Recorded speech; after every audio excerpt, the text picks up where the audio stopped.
Bonsoir. Dans cette troisième et dernière partie de cette trilogie sur la vie après la mort, je vous dévoilerai ce que la caméra SLS a capté lors de ma dernière tentative, et ce, à mon domicile privé.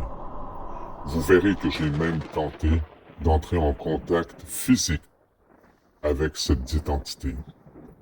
Durant cet enregistrement, il n'y a eu aucun montage, ni coupure, ni assistance d'aucune sorte.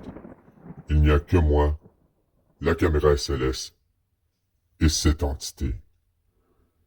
Donc, je vous invite à bien regarder, car c'est avec vous que je ferai cette enquête. Bon visionnement. Donc voici, j'étais dans mon salon et j'ai décidé de prendre la caméra SLS juste pour faire un essai. Je n'ai pas appelé d'esprit, je n'ai évoqué aucun nom. Maintenant, regardons ensemble en détail ces images. Nous voyons cette silhouette qui a des points fixes comme la caméra SLS le dit et qui montre une tête, des bras, des jambes et qui bouge. Donc si ce serait une forme fixe qui donnerait cette forme humaine à cette application, je ne croirais pas qu'elle bougerait. Si ce serait aussi les coussins, elle ne bougerait pas car les coussins ne bougent pas. Mais portez attention à cette ligne au milieu de votre écran. Je vais lui toucher. Voyez-vous? Elle disparaît. Y a-t-il place à plusieurs questions ici? Je crois que oui. Où vont nos défunts?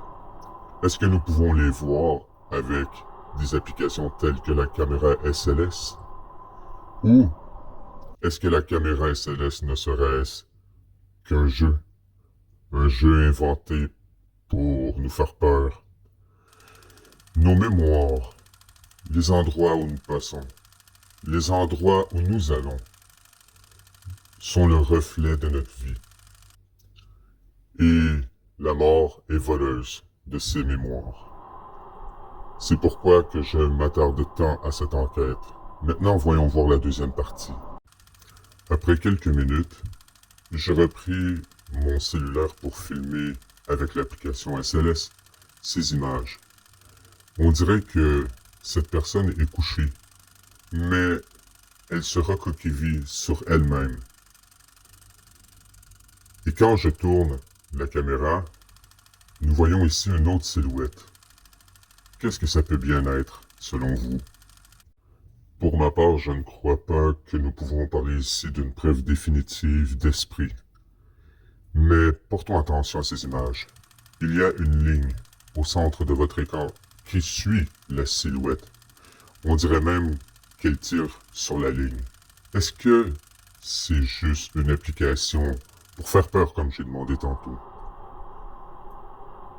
Je crois que la caméra SLS peut être bonne pour des jeux comme la Kinect, la Wii. Mais est-ce que je peux dire sans nul doute qu'il s'agit d'un appareil détectant les esprits? Non. Cependant, est-ce que je prétends avoir raison ou connaître la vérité? Non plus.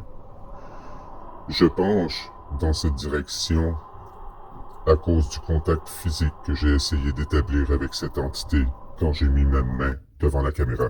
Comme vous avez pu le constater durant cette vidéo, c'est comme si l'entité aurait été superposée sur ma main et j'aurais dû la cacher. Mais toutefois, ce qui est étrange, c'est que sur cette capture d'écran, il n'y a pas la ligne au milieu de l'écran. Chose qui est illogique si nous prenons le temps d'y penser. Car ce que reflète un film, la photo devrait le refléter aussi. Alors, qu'en pensez-vous? Avez-vous vous-même déjà essayé d'employer cette application, qu'il s'agisse de chasse aux fantômes ou de projets plus personnels? Avez-vous déjà essayé? Pour ma part, mes essais me portent encore à réfléchir. Il y a, j'avouerai, quelques bémols à cette enquête dont je vais pouvoir pousser un petit peu plus loin les limites pour atteindre cet objectif.